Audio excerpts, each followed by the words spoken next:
everyone. Hey, I'm Jenny DeRosa, and I live in the Seattle area of Washington State. I'm currently working as an independent MuleSoft consultant, and the name of my company is Marine View Consulting. I've worked in the technology space for a long time, in fact, my entire career. After graduating from college with a computer science degree, I worked at several major corporations here in the Seattle area, so I'm a local girl. But once my daughter, who's my youngest child, went off to college, I decided I was ready for a new challenge, and I entered the consulting world where I've been ever since. I started working in the integration space really early in my career, and I found I really enjoyed it.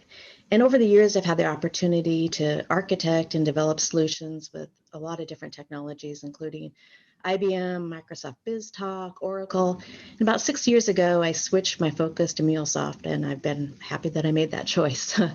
One of the questions that I was asked was to provide my superpower. And I would say that my superpower is that I'm a rose whisperer. I have about 25 rose bushes in my yard, and somehow I seem to keep them healthy, and I'm rewarded with all kinds of flowers all summer long. My neighbors also have commented that they enjoy my superpowers, so that's a benefit for them. I'm really excited to be a part of the Women Who Mule, and I really thank you for the opportunity to be part of this panel. Hello, everyone. Yes, thank you for inviting me to be part of this program. It's very exciting to see. I, too, was a pioneer woman in the IT industry many decades ago. The journey has been great. I began shortly after, or actually in high school, I actually got into as a computer operator in South Florida, moved into programming was early in my career, and then we moved to the country. And back then there were not very many computer opportunities in the country. And so I started my own business. I was a word processor, they called it at that time, which is essentially like a desktop publisher, and began to build out and had our children. Took a little bit of time off for raising them, but grew as we progressed forward. I got into other industries. I was got in building my own business, got into wedding director as well as cosmetic industry, and just built out, but also used IT in everything that I did. It was like this thread that kept coming back to me, in which case, fast forward much further, jump back into my career to finish my degree and finish my bachelor's degree and my master's degree, which is where I came across MuleSoft in my master's degree and in the healthcare industry. I presently am a MuleSoft SME for two companies, really, as a contractor, and one of them being Perspecta, and really enjoying what we're doing in that space as far as, well, in both spaces, really. I feel like, utilizing MuleSoft to its full extent to really bring a better user experience in a much more secure environment has become my passion. I just absolutely love doing this. And in my journey for full certification in MuleSoft, I've been very active in the community as well as in the meetups, and just a wonderful source of friendship as well as knowledge base and encouragement. It's just been great to be all part of the MuleSoft community as well. This opportunity to give back is just one of those things that drives me even further. I'm presently in the MuleSoft instructor certification program, and that should be completed this month. So I'll also be teaching for MuleSoft, and that's another love. When you love what you do, you don't work anymore, right? You just enjoy it and continue on that process. So, but thank you all again, like I said, for inviting me to be part of this program. I'm really excited about Women Who Mule. Hi, everybody. I am Hadi Mendez, and I am a Principal Customer Success Manager here at MuleSoft. I have been in the tech field, mostly in financial services, for almost 25 years. And in that time, I have worked in many capacities. I've been an application developer. That's how I started off. I've been a product manager, a project manager, a program manager, a relationship manager, and a customer success manager, which is what I do today. Always customer facing, and that's how I like it. I have also spent 5 years of my career in the nonprofit sector, and I worked as an international volunteer in South America for 2 years. And then I worked as a community school director for a nonprofit at an elementary school. And that was in the South Bronx here in New York City. I am a diversity, equity, and inclusion evangelist. And my superpower is helping my customers. Thanks for having me here today. I'm really excited to be part of today's panel. All right, that's a hard follow then coming next to Hardy, but I'm going to do my level best. Hello, everyone. Thanks for joining. I'm Sudha Krishnamurthy. I work for MuleSoft, a business development team. Yeah, I'm not a developer, but I started my career. I grew up in southern part of India. I've been in the technology for more than 15 years, and I started my career as a software engineer. I did my computer science engineering, started as a developer. I worked in many languages, C, C++, COBOL, mainframe, you name it. So I have been an engineer, moved to three major decisions in my life that I've taken that really shaped my career.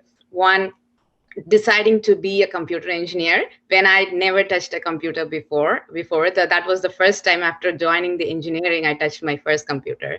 The second major decision was to come to US, and the third was to do my business here in Santa Clara Levy School of Business. So that really shaped my career.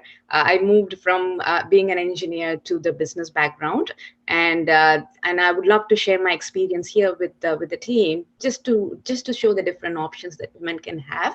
And there's not a lot of men in the business, but I would love to hear your thoughts and share my background just to inspire you and learn from here. So good to be here. I'm excited as much. I wanted to share. I wanted to learn from the panelists. And my superpower, that's funny. My husband and my kids would say that I have an inbuilt lie detector. Nobody can lie here in my home. I have. But personally, I would think that the things that really helped throughout, and I have felt it so personally, is I'm a very self-disciplined person. I don't need much motivation. I turn inwards. I listen to what I wanted to achieve every point of my life, and I don't need much motivation. I think, I act, and that's always been my superpower. That's awesome. All right, thank you so much for that. So now that we know who everyone is, let's start with the first theme, which is work-life balance. So how do you balance work and personal life? Let's start with Diane. Diane, how did you and or your partner manage to balance your work and taking care of the kids? Did you have any system in place? I did. When it is as though there were different requirements at different ages, and I've always either worked my own business or in a professional capacity all through raising children. And I know right now, and a lot of mothers are feeling the impact of their children being home, and even schooling at home. And that's something that we did back when our children were young. So my husband and I, we always traded off with the children. One of us was with them at all times because we had moved to North Florida where there were not any family members or people that we really knew and trusted to take care of them. So we had a system worked out there whereby I would set up certain, it's kind of like being proactive instead of reactive. I would have certain lesson plans lined up, certain tasks that the children had to do at various ages. Now, you know, depending on their abilities in their younger years, I would have minor things that they could do and contribute, but they owned that task. And as they grew, that became more of a task that they did. Fast forward into their teen years, I actually pretended like they were my lead manager for kitchen duties and things in that realm. So they took ownership of that. And I like to view, you know, in many ways, we can view our home life. We're CEO of our home. You know, some women that I've coached before in the past are like, oh, I don't really have any project management skills. And I'm like, are you kidding? You run a household. What do you do there? Let's break this down. You know, you've got many things. You're multitasking. You're handling all these. You're handling finances. You're handling strategic planning. You know, you go on a vacation, you handle a whole project. So there's many things that we do as women that we can hone from as we move into a career and let these things be tools that we use. So I pretended like our little household was my little enterprise, and I was going to be, coaching my little stakeholders, along their journey, and I wanted to make sure they were happy. So I needed to figure out what motivated them. And I can share with you some of the tips I did for my kids, but your children may be totally different. And not just children, but we also have now parents that we might be taking care of. That's a realm that we're handling now, is elderly parents, and you can't really discipline them too much. You have to you have to work on what they like. So the things that we found were perks that they liked. So let them set their goals of things that they want. And that was one of the tools and systems we had in place for them. And likewise, even with parents, if there's things that they want or they're after, we try to work with them and work them into our routine of things while I'm juggling my other, business needs. Now, what I do is when I'm up against a tight schedule, right now I'm on 2 projects. So they know that, I'm up against a tight schedule. So compensate with me, work with me a little bit. And as we work together on things, it's more of a unit. And now that some of my children are adults and have families of their own, the most rewarding thing I'm seeing is these principles that I set and we set early on in our life are being carried over into their adulthood, and they're passing that on to their children. And so it's really, is it hard? Absolutely. There are times that, I'd have a meltdown, it just wasn't working that day or whatever. But life's not a dress rehearsal. It's live, and, you just do the best you can. But the greatest reward that I see is my children being goal-oriented, career-minded entrepreneurs. So a lot of what I went through their raising years, they not only listen sometimes, because sometimes it doesn't seem like they're listening, but not only did they listen, but they observe. So they are watching your behavior, and I think that was something that resonated with me, is they're watching more than you realize. Yeah, I agree. I think everyone can learn without having to spend too much time there. Yeah. What about you, Sudha? What does your typical week look like? How do you stop yourself from working all the time? And thanks, Dan, for all the great inputs, right? Well said. And for me, the work-life balance, the word balance itself is very confusing. I don't agree with the terminology. There is a balance to it. When we say balance, it may look like we are putting equally on both sides. It might not. So for me, work is part of the life. And the way I have approached is like I prioritize. So meticulously, I plan the way, both me and my husband meticulously plan how our week should be. And 90% of the time it would work. Otherwise, it didn't work. So the things that we look at it is, hey, what are our key values? What are the core values that we have to stick on to, both on the work side as well as on the life side? So we have to put a framework. What are the key values? What are the key priorities? It might be different every month, every week, but what are our key priorities? And what are the key values that we should be anchored to? So when it comes to on the work and the personal, I'm just going to separate it out. So work is more like, for me, it's the constant learning. If I stop learning, I fail. So what can I go beyond my comfort zone? If I can do one thing to come out of my comfort zone, raise my hand and do things, I'll be happy at the work.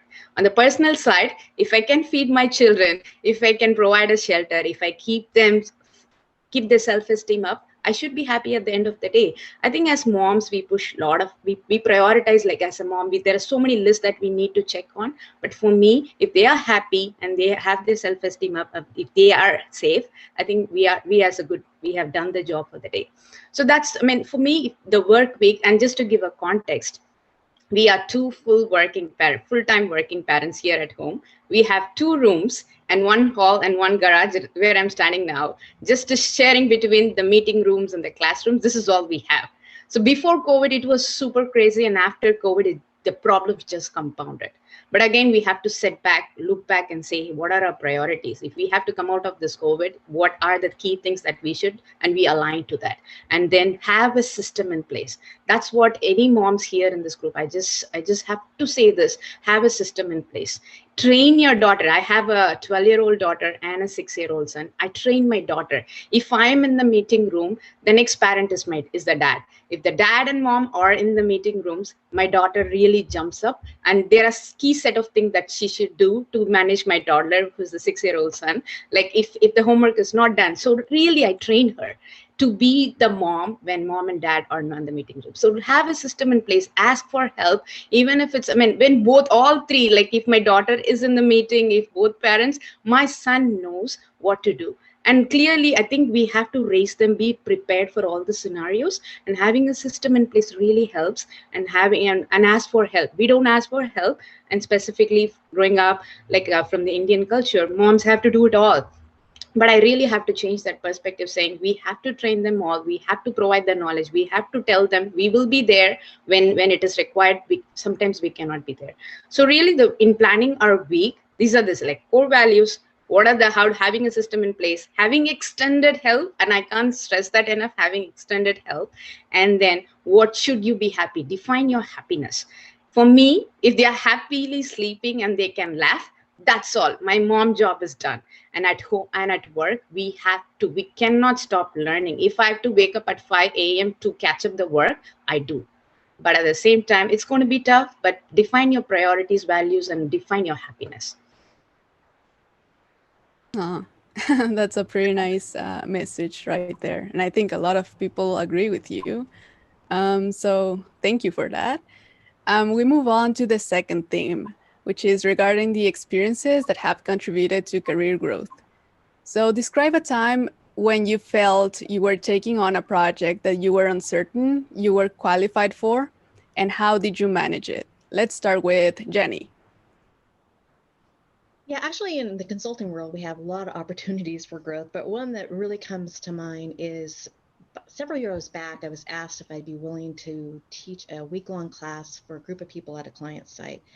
And I have to admit that my first thought was, this was something that was so far out of my comfort zone that I was just thinking, no, I could not do this. But I honestly thought, I know the technology, and I know that it's different than, teaching that technology, and especially in a 5-day class. But I really also had apprehensions around, would I be able to help these people get an effective training? Would I be able to help troubleshoot issues as they come up?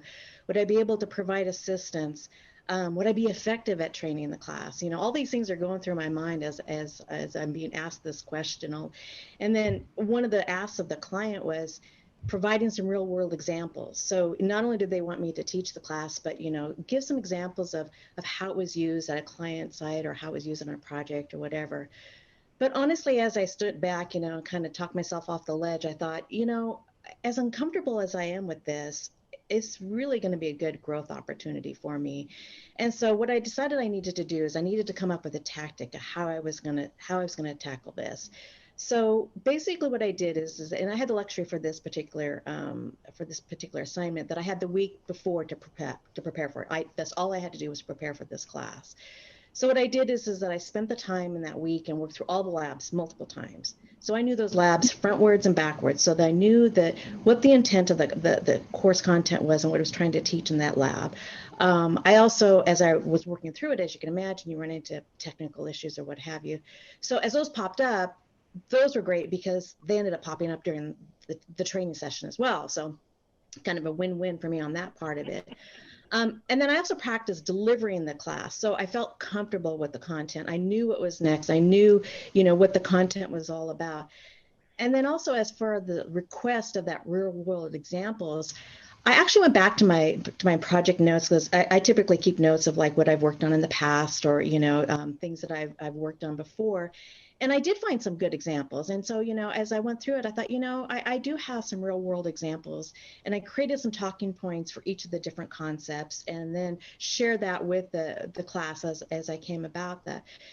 And honestly, like I said, I was glad I took it on. But as I look back at that time when I was preparing for it, I realized that I use that tactic now, and in all my projects. It gave me the confidence to take on new things, but I use that tactic in such that I always do all kinds of preparation work beforehand. So I may not have a week. Usually I don't have a week before, rolling onto a project.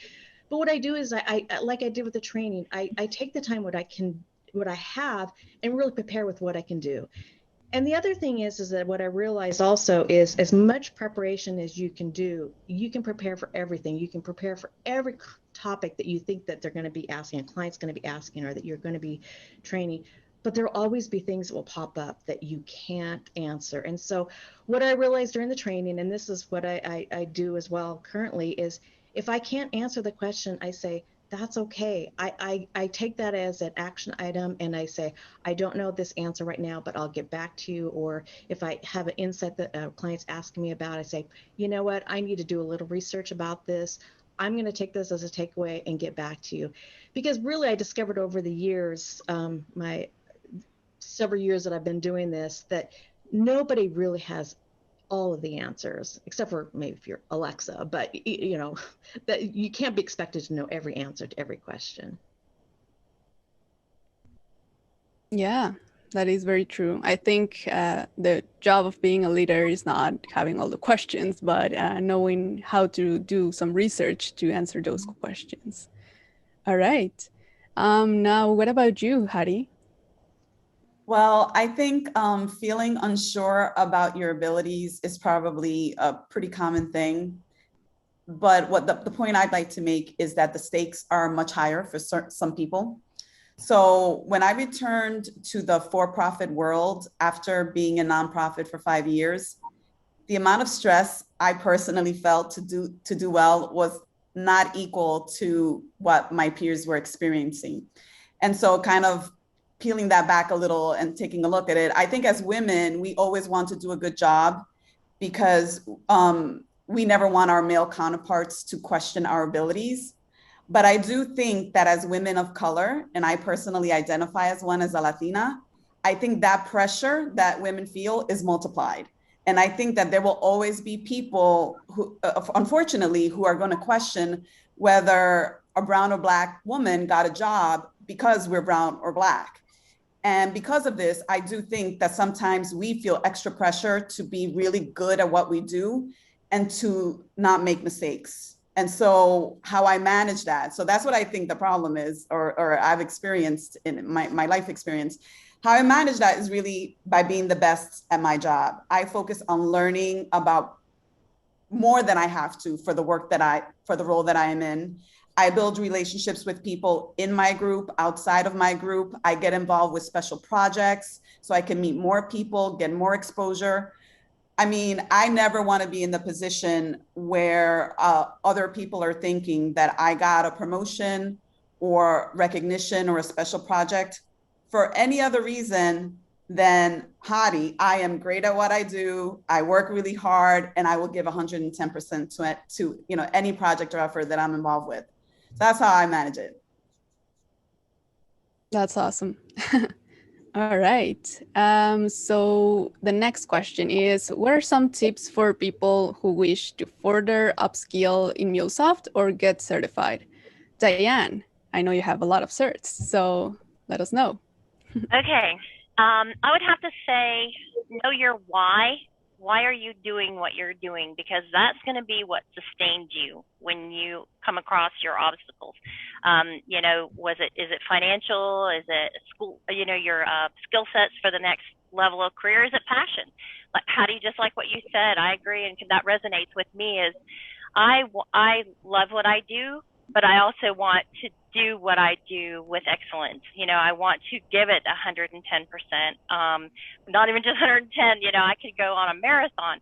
Back to superpowers, that's my superpower. I am driven by my passion of whatever it is, wherever it lands. And right now, I just can't get enough of MuleSoft. So I was very clear on my goals. So I'd recommend that. Get very clear on your goals. Share your goals with your circle of family, your friends, your peers, because now, again, you got to curb off any of the negativity if you have negativity presenting itself, and prepare yourself as you're going on that journey, that you will have obstacles, know that they're going to come, but your mission is to overcome those.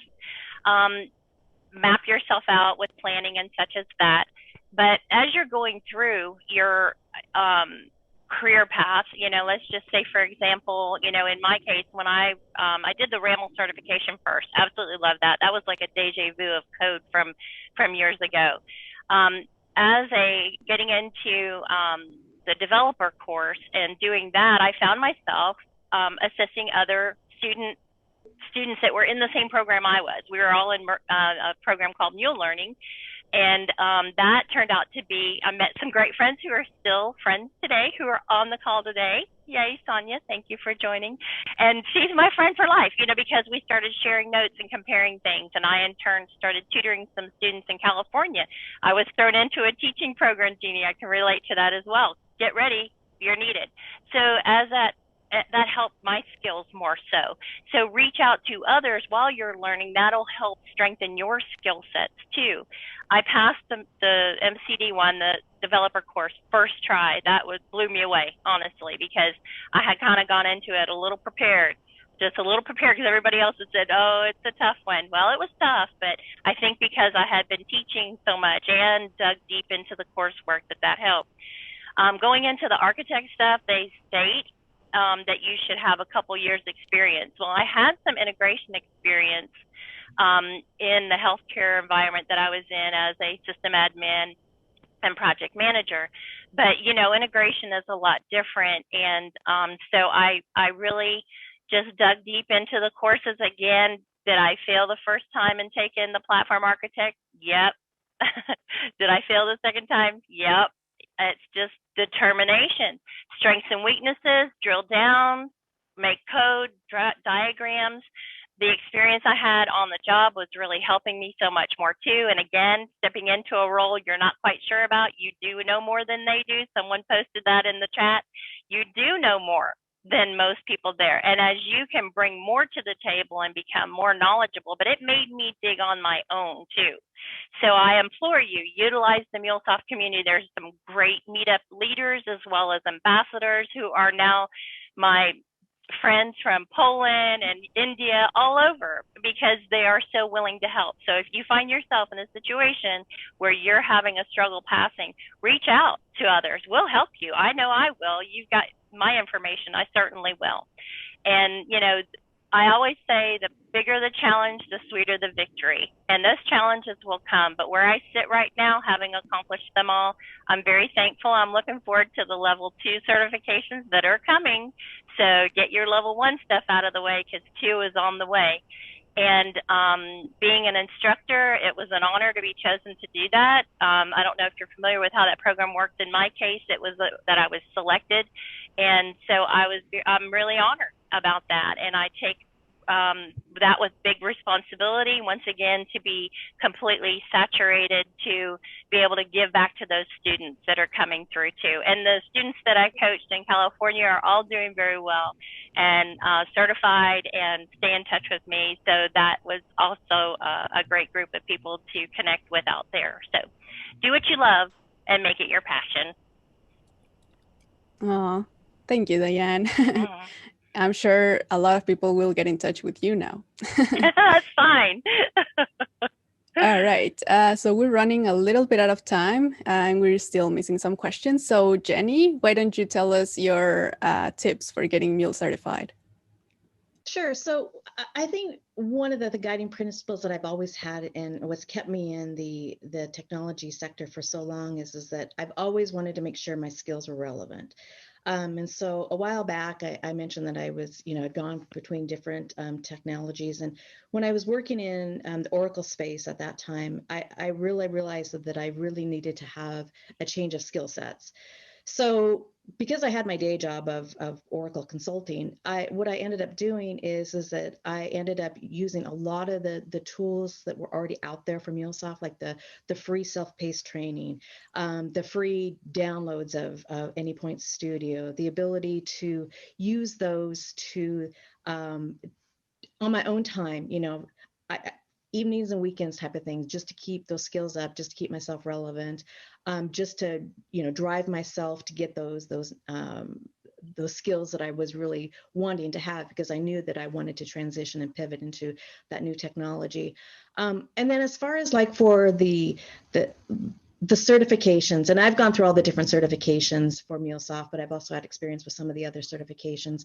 I mean, as far as like tips and tricks, I mean, it's one of those things where we all learn in different ways. So for me, the best way to do it was as far as like the certification, regardless of whether it was, Mule architect, Mule developer, or, Oracle, TOGAF, or whatever those were.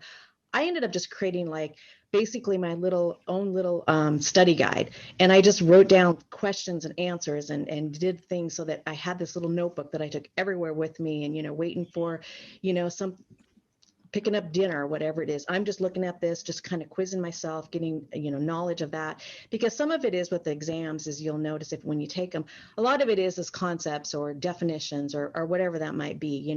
There's also certainly a part of it where you end up having to know the actual topic and how to implement it, like especially for the developer side of it. But as far as, for me, I just need to have that again and again and again, quizzing myself on the particulars of those. And then as far as taking the exam, one thing that I would note is that the first time I took the developer exam, and it was very difficult, I failed by half a point. And I'm like, oh, but the thing is that what's awesome about it is that for me anyways, like I knew what to study for the second time. I knew what the exam was about. I knew. So it's like, and honestly, I will give you one of my tips. After I took it and I failed, I was mad. But then you know what? I'm like, I'm going to create a study guide from all the things I just remember from the exam. And I just wrote down everything that I could remember. And I went and I targeted all those different things. And that helped me pass the second time. Mm-hmm. Agree. Yeah, a lot of people do that actually. All right. Thank you, Jenny. So our final question. The theme of the International Women's Day this year is Women in Leadership, Achieving an Equal Future in a COVID-19 World. So to follow the theme, I would like to ask you, how do you gain a sponsor or get someone to invest in you and your success, especially in a COVID world where we are all virtual? So Hari. Sure, I'll be brief. I would say that sort of to start off with like a working definition of what a sponsor is and isn't. A sponsor is not a coach or a mentor. A sponsor is not, that is what they are not. What they are is someone who speaks up on your behalf when you're not present.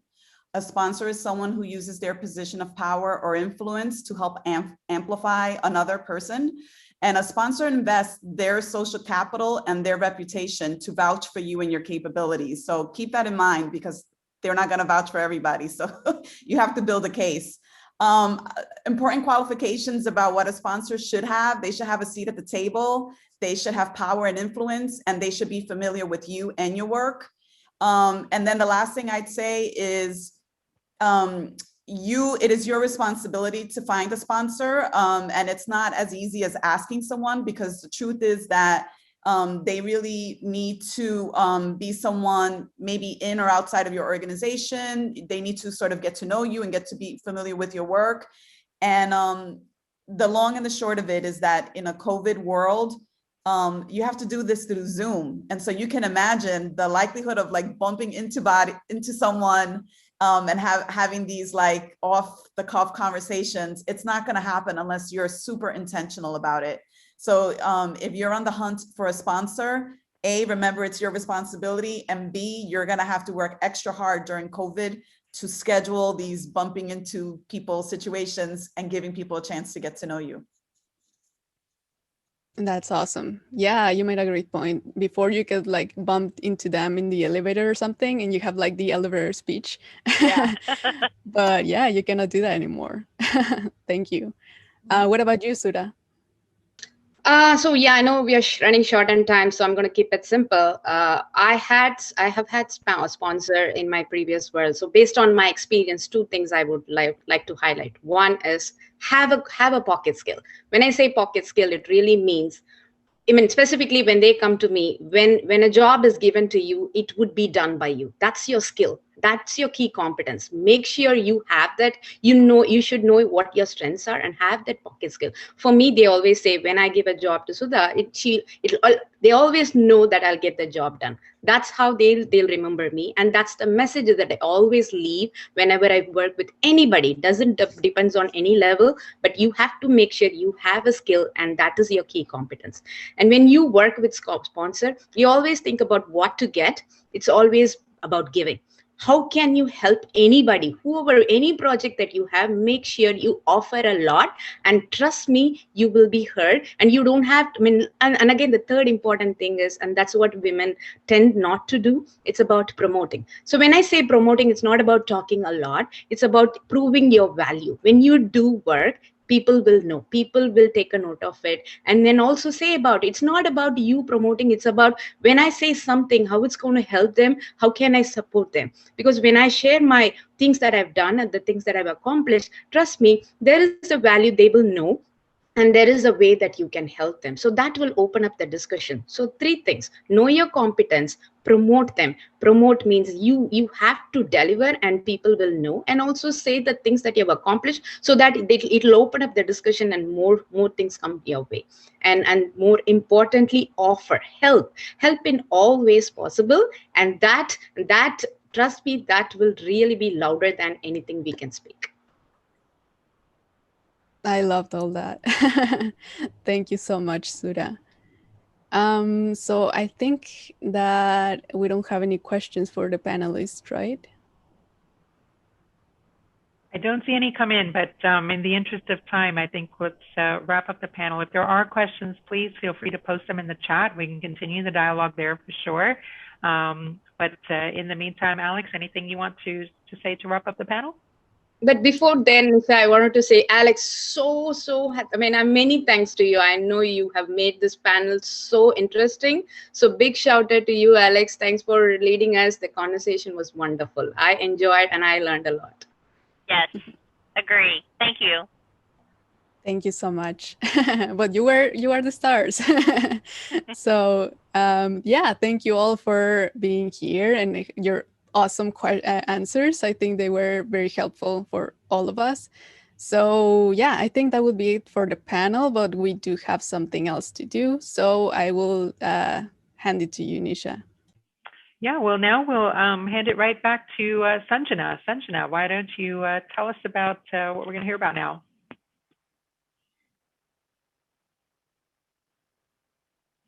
You're on mute there, Sanjna.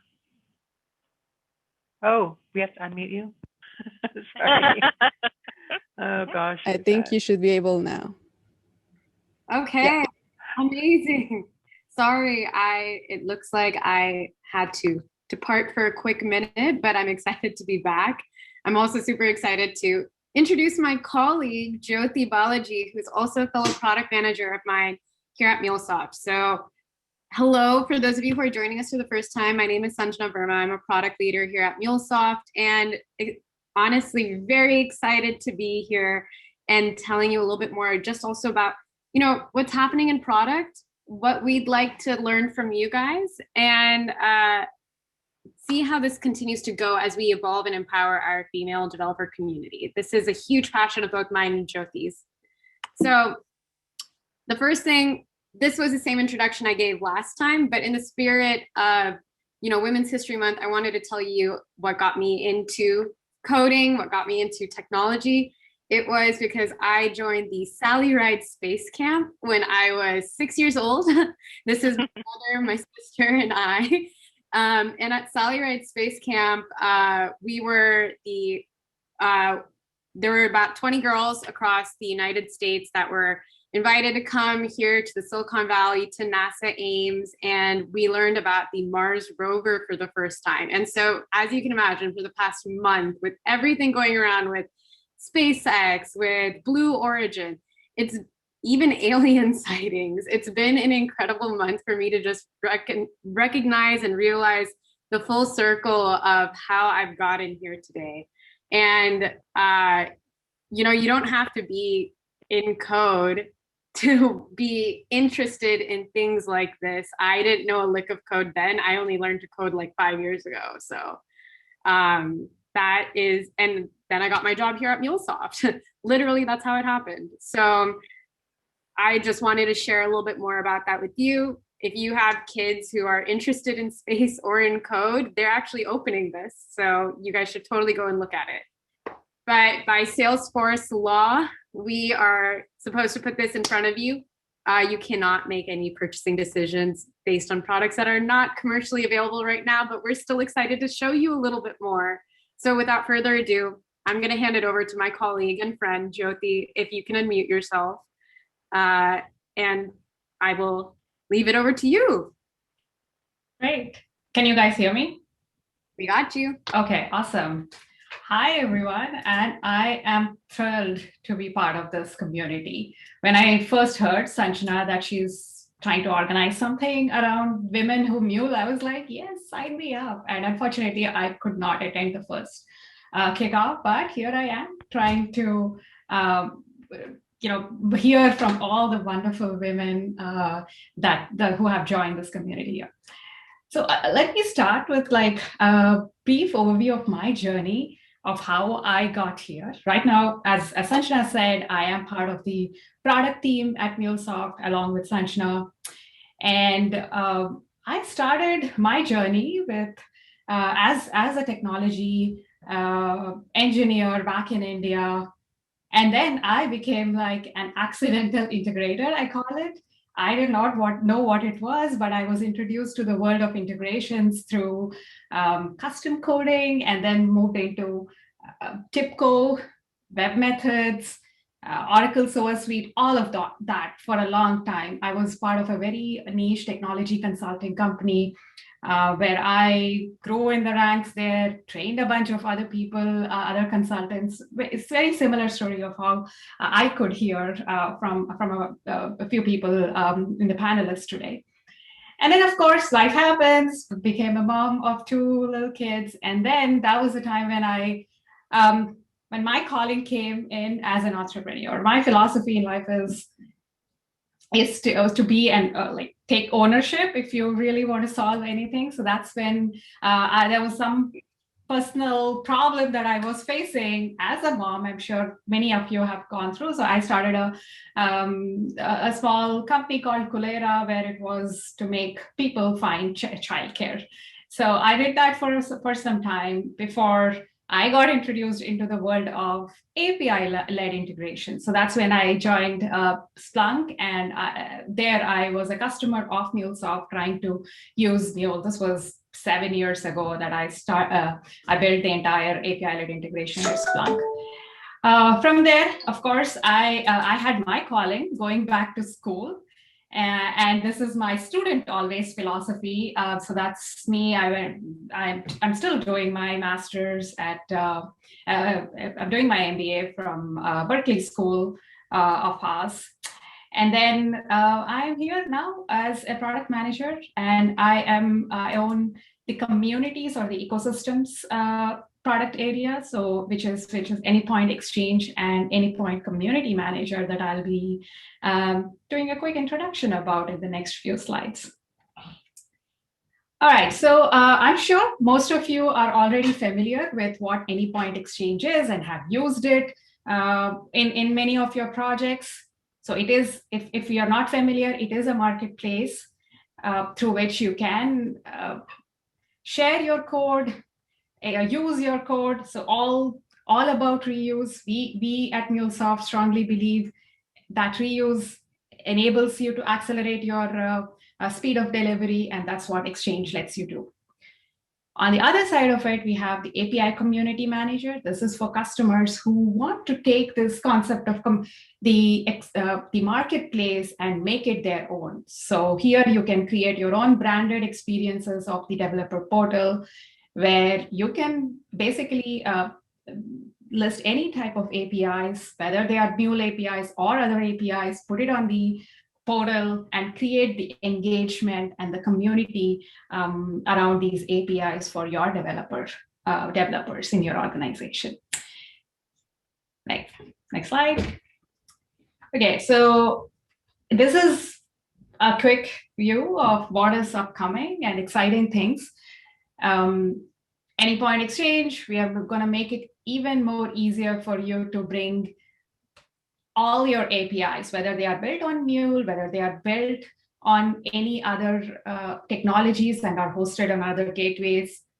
It will make it super easy for you to discover those APIs and catalog in any point exchange so that then you can use it to extend it through your entire developer community for reuse. Yeah, so that was a quick thing. Back to you, Sanjna. Thanks, Jyoti. Yeah, really quick sneak preview on the ability to bring in both Mule-based and non-Mule-based APIs into your ecosystem. We think it's super important so that people always have a single source of truth. So that is awesome. And also, we wanted to tell you a little bit what happened last time. I introduced you all to the MuleSoft Anypoint Platform Insider Community, another pun on API, haha, Anypoint Platform Insider. But after we did that, almost 40 of you all around the world joined this community. And for the first time ever, we have a community of 40 women insiders who are going to be funneling in research into our product development process. And we couldn't be more grateful. So I wanted to say thank you. I'm going to be putting in the link again. In case you didn't sign up last time, you can sign up today again.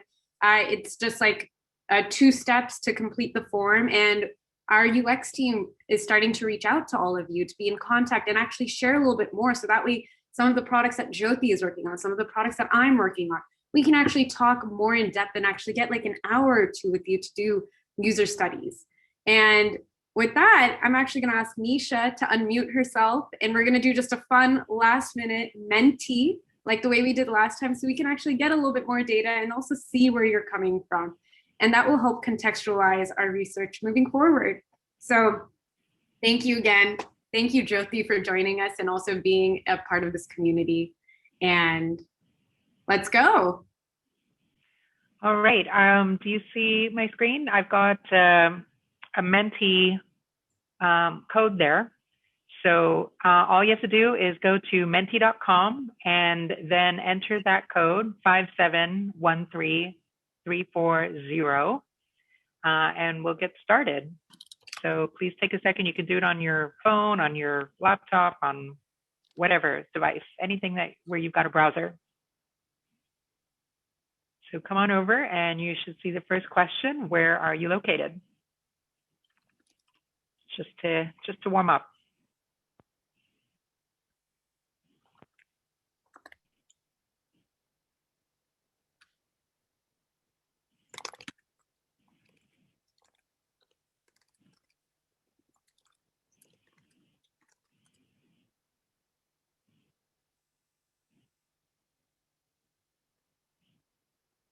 Right, again, just go to menti.com and you just have to enter that code. Ooh. Wow, global team, I love it. I know, lots of Canada. Yay, Canada.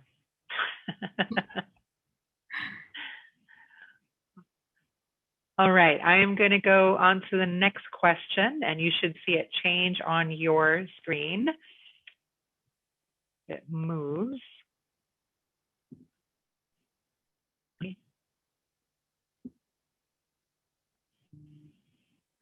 Sorry. No problem. All right, here we go. With everyone working from home now, have you worn PJs to a meeting? Be honest. Pajama now.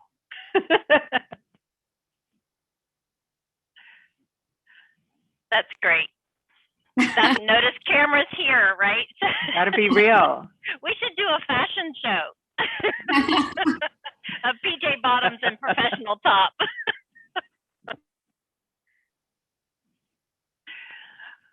All right, I'm going to go to the next question now, which you should start to see on your screen. How often do you start with a specification before building a Mule application?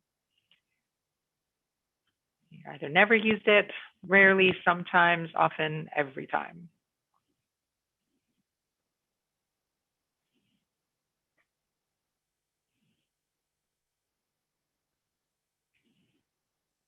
That's good. Looks like often and every time. So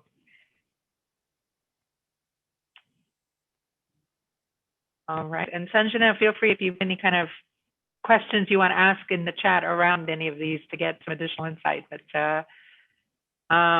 very good. And now I will go to the next question, which is, how often are you building an API with an AG listener only? I think that you don't use API Kit. This one might require some thinking.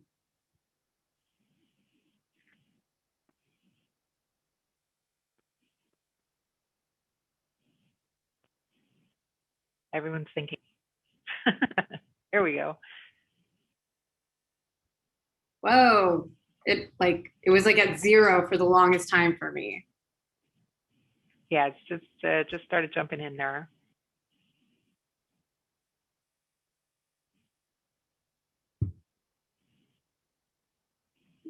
You're getting there you go.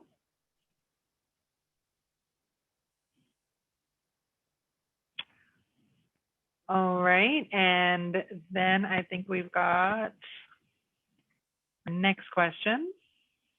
Yep, I believe this is our second to last question, so we're almost there. All right, no hurt feelings here. What is the most frustrating part of building a Mule application with MuleSoft tooling? This is free form, free to provide your thoughts.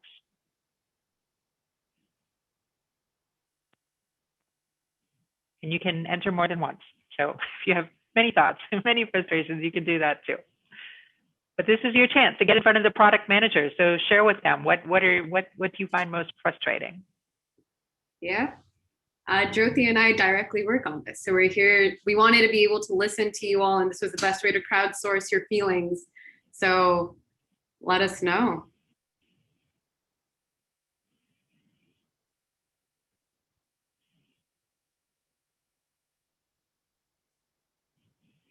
If you wrote Anypoint Studio, tell us more.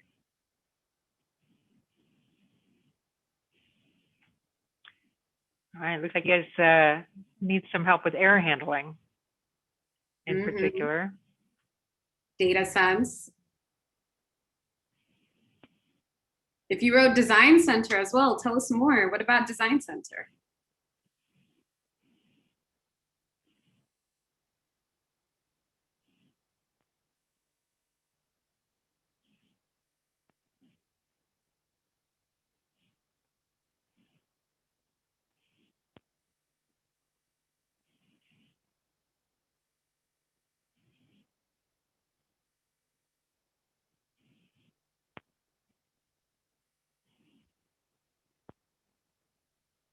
All right, 30 more seconds. Any other thoughts?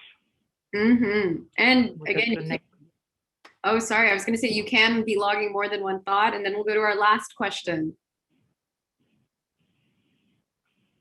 All right, we'll go on to the last one. And the last question here is, what are some other tools that you use in collaboration with MuleSoft tooling to be more productive? So what are you finding that works and that is helping you?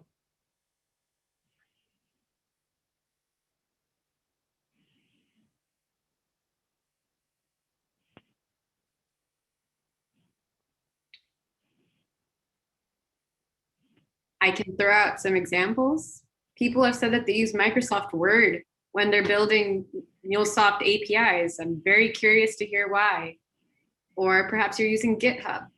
Maybe Postman comes around. Maybe Node.js is super relevant. We'd love to know what other tools or technologies you use. Oh, wow, comes up a lot.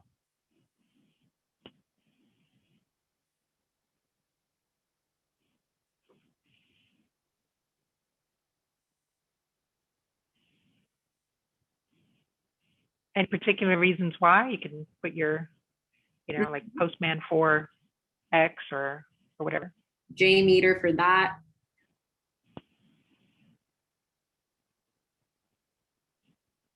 Gotta love the people who bring Notepad back into the equation. Notepad is awesome. Notepad is. That's why they got 2 pluses. It's not just Notepad.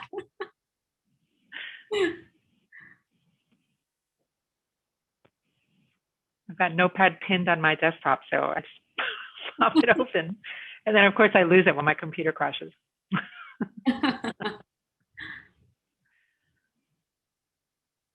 All right. Well, I think this is helpful. So hopefully, Sanjna, this is helpful. I will share the results with you. But thank you, everyone. Thank you for participating in the Mentee survey. I appreciate your feedback and your input. So thank you. And with that, I know we are at the end of our time. We've gone a couple of minutes over. Again, thank you for joining us today. Thank you to our panelists. Thank you to our moderators. Thank you to our product managers for joining us today. I think it's been a really great session. Thank you to all the participants for your chat. Really appreciate that as well. And again, if you are interested in joining us, if you're interested in presenting on one of these sessions, feel free to reach out to us. If you'd like to help us plan, we'd love to get your help. These things take a lot of effort and work, so thank you to everyone who's been helping us with this. And just a couple of, again, announcements. We do have a MuleSoft Women Who Mule LinkedIn group, so please join us on that. And again, our next session will be on the first Thursday of each month, so we will talk to you again in April. So Nisha, thank you, everybody. Oh, sorry. Nisha, can I quickly add one more thing? And I know this question often comes up. So, is it only for women? Is a common question. At least I have been asked. And please bring your allies. My ally, my mentor is here. He is sitting here listening to me to hear all the feedback. So we would love allies. Without allies, we would not be able to make changes. So to make change, to make things happen, we need allies. And thanks, Matt, for joining. So I would love to make that message very clear. It's just not for women. We need allies to be part of this.